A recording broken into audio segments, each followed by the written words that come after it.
Swamiji and friends. I miss the presence of Swami Shraddhananda. Last time I came here, he made me feel very welcome.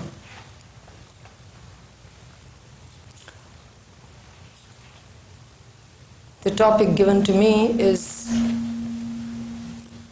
Eastern religion in a Western culture.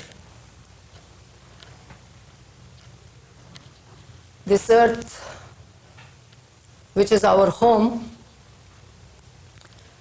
does not stand up and say that it has an east and a west. It's a round globe going round and round in space without any particular direction and without any special boundaries. But we, human beings, find it absolutely necessary to divide it into a kind of a grid and say this is east, this is west, this is north, this is south. We seem to be at a level of evolution where we need boundaries. And I feel that it is good to remember that these lines are drawn by us. They were not drawn on the earth by any extra cosmic power. They are not there. If I go looking for them, they don't exist. It reminds me of a very strange incident which happened in a school, in the school where I was the headmistress for a long time. One day, the teacher who handles 3.5-year-old children, she came and told me this incident. She said, one of the boys was being so naughty that I made him stand and drew a line around him. And he found it so real that he started crying and requesting her again and again to rub it off so that he could come out. It taught me something very significant, and I remember it again and again. We also seem to be like children in a very strange way, though we do not think that we are childish in any way. We draw lines, then we are scared of them, and we want them to be rubbed off. And sometimes it seems we are also scared that they may be rubbed off, and we want the lines to be redrawn. So east and west, north and south are the lines that we draw because we are scared. Scared of what? Seems a very difficult question to answer. What is the child really scared of? He thinks that the line is absolutely real, and therefore it has to be rubbed off before he feels safe enough to step out of it. So we also say that there is an east which has given us religion, there is a west which has given us science, and we are trying to put lines, boundaries, and say that east is east and west is west, and maybe they'll never meet together. The unfortunate thing is that the lines do not belong to reality, and they do get crossed over again and again. And it is a big problem for humanity to rub them off when they are mature enough and realize that human beings, wherever they may be, have certain levels of growth, evolution. They are trying to grow from one level to another. Some very rare human beings seem to make it a monopoly to be born in the East, the so-called East, and they give us very strange messages. They give very strange messages even to the people living in the East, and these messages become even more mysterious when they travel half the globe around and come to the so-called Western people. So what exactly is happening? What has the West done, or what does it stand for?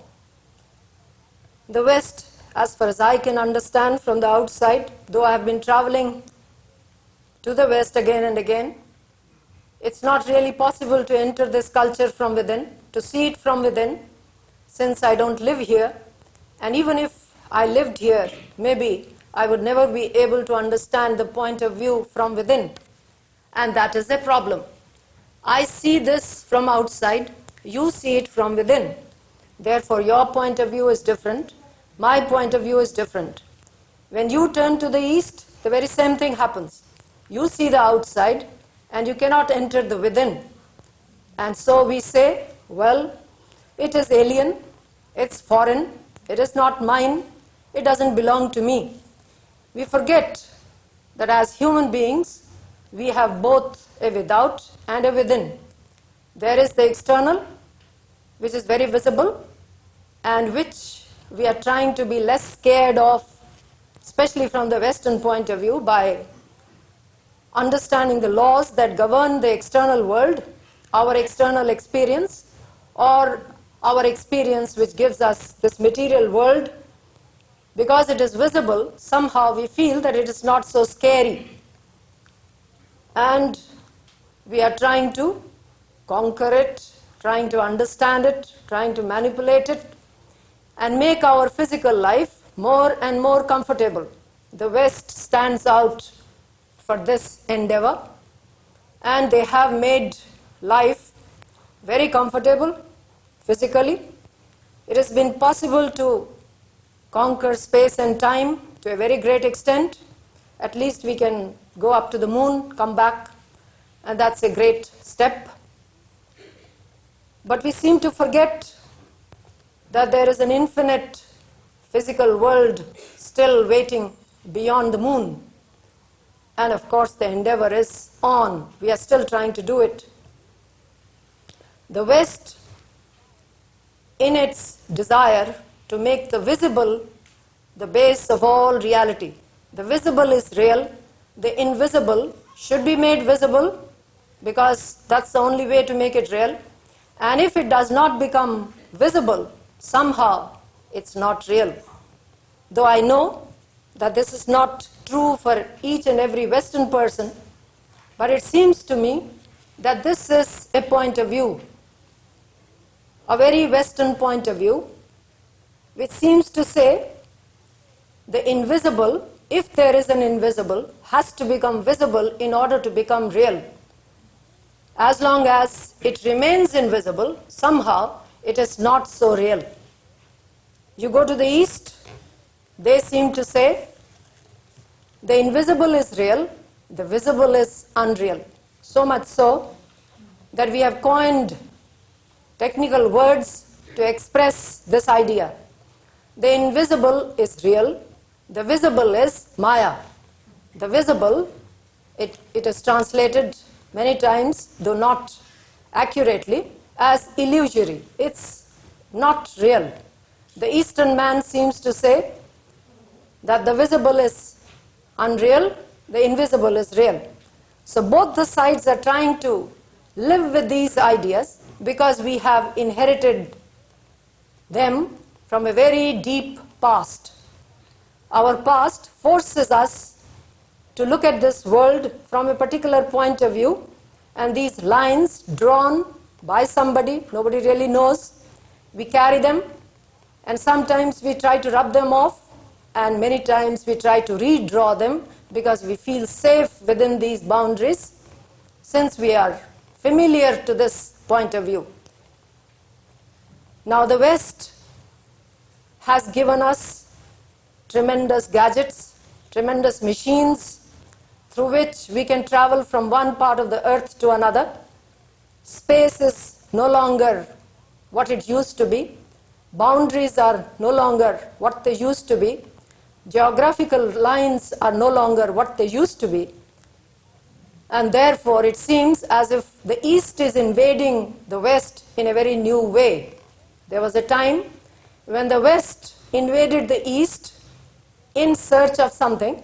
They had heard great stories about the East being very wealthy, full of gold, full of cobras, full of all kinds of things, and it was the exotic land. Let us go to the East and see what it is all about.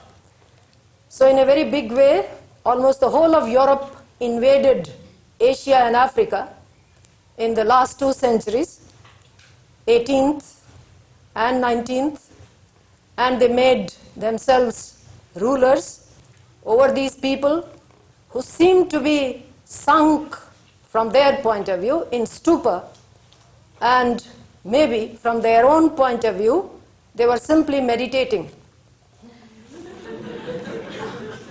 A very strange thing. They seemed to be sunk absolutely in dullness, seemed to be prehistoric, seemed to be totally uncivilized, did not know anything about the external world, so much so that they called the external world unreal. It was unthinkable from the European point of view that the visible can be called by any sensible human being as unreal. And therefore, the story started of wanting to convert these people to a different point of view. What was this different point of view? The external is real, the invisible or the internal is vague, it's unreal. Then we come to the word religion. The East, the term East and the term religion seem to be almost synonymous. We forget that Jesus Christ also came from the East. Well, what do they say? What do these people say? Of all the people who have been born on this earth, 3 or 4 people stand out in the history of humankind. 3 or 4 people from the West and 3 or 4 people from the East. What happened to the rest? They tried to live up to these ideals, trying to understand. Who are the people who stand out in the East? A Jesus Christ somewhere, a Buddha somewhere else, and a Sri Ramakrishna in this new age. There are many others. I'm not saying that these are the only 3 people. There are many others. But these 3 seem to be, the 2 have become almost well known by every Western person, or Eastern also. And the 3rd one is becoming known increasingly. What for? What has the East given? Even to the many Hindus who represent India, our ancient books seem to give nothing but cock and bull stories. What are these stories? We take them with a pinch of salt. What are these stories? Well, once upon a time, there was a woman. She was visited by the angels, told that she was going to bear a son, and he was going to be the king of this earth. So the woman herself takes it seriously. She must have told someone. The story got repeated, and in a short time, many people, illiterate maybe in those days, and they started believing, and they started waiting for the birth of this child. We are also told that this child was not conceived in the ordinary way. I'm talking about the story of Jesus Christ. So, today, when we listen to this story, how do we take it? Either we reject it, or we try to forget it, because it is so uncomfortable. I just don't know how to deal with it. And therefore, the only way out is to say that maybe it happened. Those who believe, maybe it happened, but we don't really understand it, and there is no way in which you can understand these things. Just take it on faith if you can, and reject it if you cannot. The problem is, the story persists. You go to the Buddha, the land of the Buddha, India, 2,500 years ago, we are given a repeat story. The mother of the Buddha had a dream. A white elephant was entering her womb. And very soon, the child was born, and some people came, very wise people. Wise people seem to exist all over the Eastern world. They are traveling, always traveling, and they are always searching for signs, and they are always searching for this strange birth.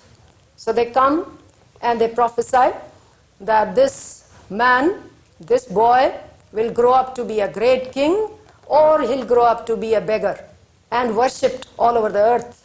The father is he believes it. It isn't as if he does not believe it. That's maybe the difference. When the story is told in the Indian setting or in the Eastern setting, the people maybe do not understand it, but they don't reject it. They do not put such people in prison. They do not put them in lunatic asylums. So they wait for the child to grow. The father takes all the precautions. The boy grows up, and then he experiences something, we are told, something very, very ordinary, which is there in front of us all the time. An old man, a sick man, a dying man, a dead man, and a wandering wise man. We see this thing in India almost every day. And it doesn't seem to make any difference. And yet to this boy, it made such a difference that he immediately renounced everything, left everything in search of something. The search becomes supreme. Then we come back to Jesus Christ. At the age of 12, we are told, he seems to understand something. He is found in a place where all the wise people, the pandits, intellectual people, or the priests are discussing something, and they do not know how to solve some great problem. And this boy of 12 comes and solves it. And when he is told, what were you doing? He says, I was about my father's business. Now, what is this father's business? What is this mother's business, father's business? What are these words? Nirvana, freedom, liberation. The Western man also wants freedom. But freedom in the visible. The Eastern seems to want freedom, but searches for it in a very strange way within himself. There are these two directions. One leads me outside to the experience of the physical world, and another leads me inside to the experience of the subtle, and then beyond that, they always promise there is something. There is this invisible something which is intelligent, which is full of love, compassionate. What are we searching for in the visible world in the West? Are we searching for some compassion, some kind of a freedom, some kind of a response? Maybe in the beginning, when you go back to the Greeks who started this search, you will find that they did not make any distinction between the inner and the outer. It was true that they were also searching for the God who had created this world, or something that has started this whole business. And that something or someone was very real to them. It was intelligent to begin with. They were searching not for something dead, they were searching for something or somebody who would respond. But very soon, maybe by the time Aristotle came on the scene, it became apparent that they were more interested in how things work, how physical universe works, rather than who created it and whether there is any creator at all. Though they did keep this idea in the background, there must have been a creator.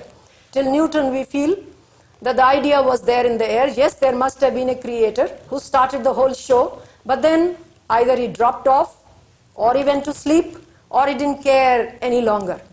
And we turn to religion to find out why is the world as it is.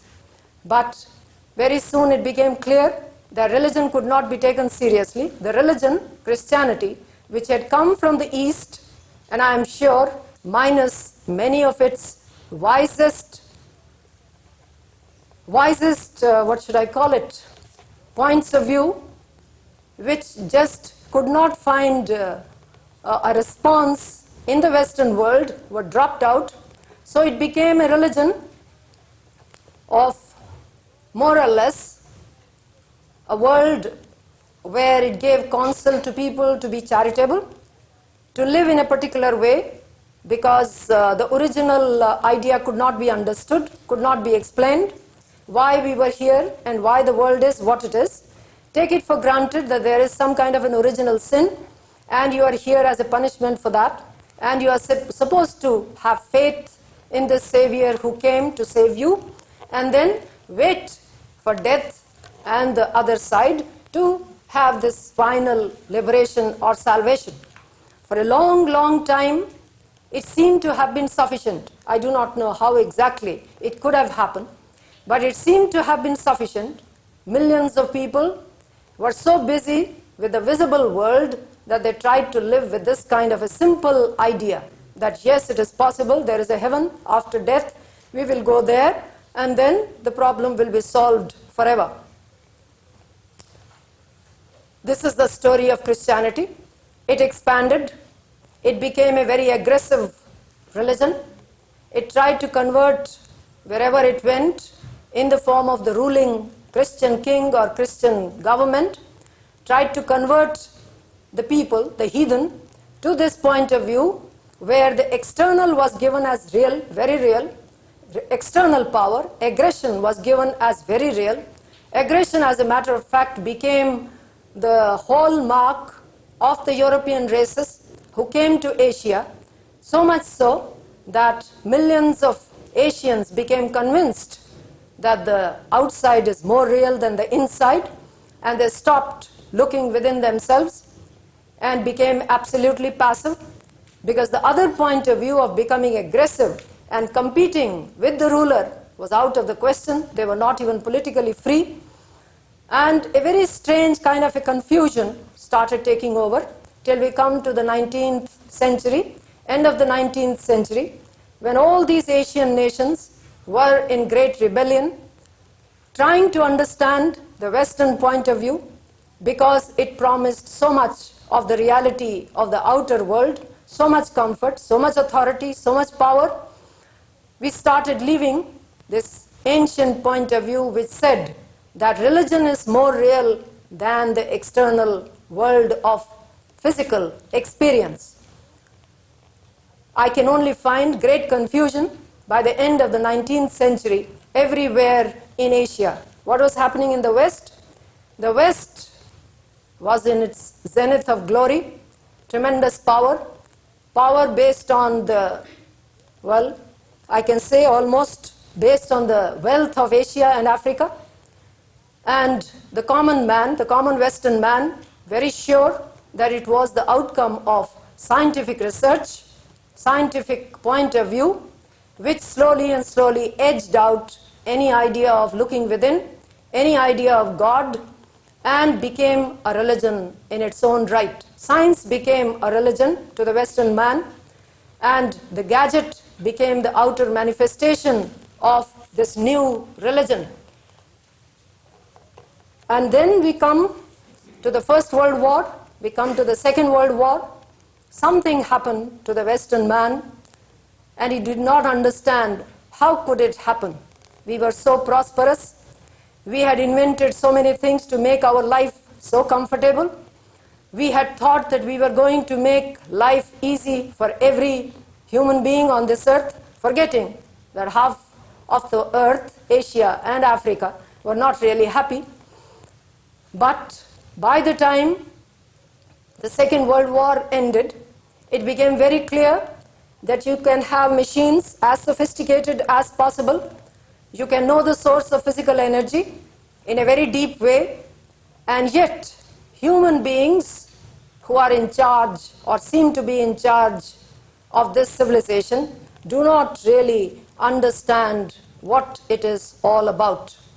And I feel, from my little understanding, that it was after the Second World War that the Western person started becoming conscious of the fact that the external world, or this point of view which gave physical reality and emphasized the reality of the physical world, was not going to solve human problem.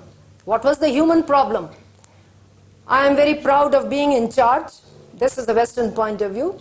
I am proud of my own intelligence. I know I am living in a dead world, dead in the sense that I am the master, and the world around me can be manipulated. It does not react, it does not rebel, it does not say anything. And they had also extended this idea to millions and millions of Asians and Africans, with us extending the same idea that since they were subhuman, they also had no right to rebel and no right to become aggressive. It's a very strange ideas that are coming to my mind. I'm only trying to understand, neither Western nor Eastern. I don't consider myself either. I'm just trying to understand.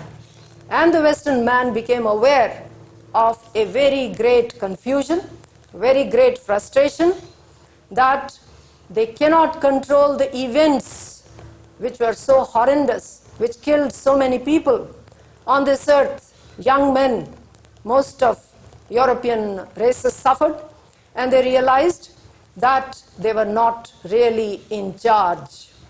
So we come back to the early 50s, and we find a strange phenomena taking place in the Eastern world. There also tremendous rebellions are afoot. India is partitioned. About 2 million people were butchered, Hindus and Muslims, taking revenge on each other. Lord alone knows what about. All from the point of view of political power. Political power was taken as real power. Economic power is real power, and we have to have it. So let us kill each other, which example was set maybe recently by the Western man, that this is the way to solve problems. And on this scene arise some very strange human beings. One of the foremost is a Mahatma Gandhi, a person who stands up and says, well, we want to be free, representing the whole of India. He just says, we want to be free. We have no weapons, but we have an invisible weapon. That is what he uses. What is this invisible weapon? The weapon of looking within oneself for ultimate seat of authority, seat of power. I am in charge because I am in charge of my thoughts, my emotions, my reactions, my impulses, my anger, and it's a tremendous challenge. The power is invisible. He talks to these poor, downtrodden heathens, and they listen to him once again, and in a very strange way he stands up and resists the power of the West by showing that something invisible is again becoming very, very real. Now this religion that comes from the East always rises in the name of the invisible. Something invisible, something in the direction within myself, which is very real, and the message comes again and again. A Buddha goes into the forest, leaving everything, renouncing everything. Renunciation of the outer seems to become absolutely necessary. Again, something which we don't understand in the West. How is it possible? The only reality we are sure of, the physical reality we are sure of, and here you are saying that if you want to understand something deeper, the very first step is to give up the outer, to give up this physical experience. And we don't know and don't care to understand that when they are asking us to renounce something, what exactly are they asking me to do? They say the real dimension of a human being is within himself or herself. It is not outside in his or her experience. Experience gives me the physical reality. Experience gives me a very subtle reality which everyone is aware of within oneself. And experience gives me something very deep within me, where alone the mind becomes silent, calm, peaceful, happy. This is what I am hunting for. What are human beings hunting for? Peace, happiness, rest, steadiness, permanence, and we find it outside. The West used to stand for this idea that it is outside that you will find these values. East stands for the ideas that it is only by renouncing the outside and going within yourself. Why this renunciation? With a very simple idea. You have to leave one level in order to reach another level. You want to climb, you have to leave the valley in order that you go higher. You have to, and human beings are like that. There is a mountain or there is a very deep ocean waiting within ourselves, which is called the ocean of consciousness. The whole universe is nothing but consciousness. My physical experience is just one level of experience. Another is subtle, another is deep within myself. I have to look at this experience. There is no direction in the way of being outside and inside. It is within my awareness that I get the physical world, within my awareness that I get the subtle world, and within my own awareness that I become conscious of myself as pure conscious, purely conscious, which includes all the experiences, just as the dreamer includes all his or her dreams. My experience is my dream. This idea again is so difficult. How can it be that this world which I experience in such a solid way can be compared to a dream? And yet the Hindu sage, the Eastern sage, gives this message. And this message the West is listening to. Many people in the West have heard this message, that somehow the Eastern sage says that in order to get to the depth of human experience, which is spiritual, which they call spiritual, what exactly they mean I do not know, excepting that they are pointing to a direction within ourselves, saying that that is where reality exists. If you want to touch it in a very deep manner, that is where it is to be found. So look within, renounce the outer, and if you don't want to renounce it forever, there is no compulsion. You can enter it for half an hour, 1 hour every day, touch its steadiness, come back and see that you handle your external experience in a much better way, in a much deeper way. So does it really point to Eastern and Western humanity, or does it point to every human being having an innermost dimension? It just happens, nobody knows why, that in the East this research was taken very seriously in ancient times, and it just happens that in the West the research into the world of matter was taken very seriously. So should we divide ourselves into the East and the West and say that what the man in the Eastern world discovered does not belong to me? And should I say what the West has discovered does not belong to the Eastern person? To me it seems absolutely, what should I say, childish. It's like drawing a line and say, well, beyond this line are human beings who are absolutely separate. They belong to a new species. They don't belong to humanity at all.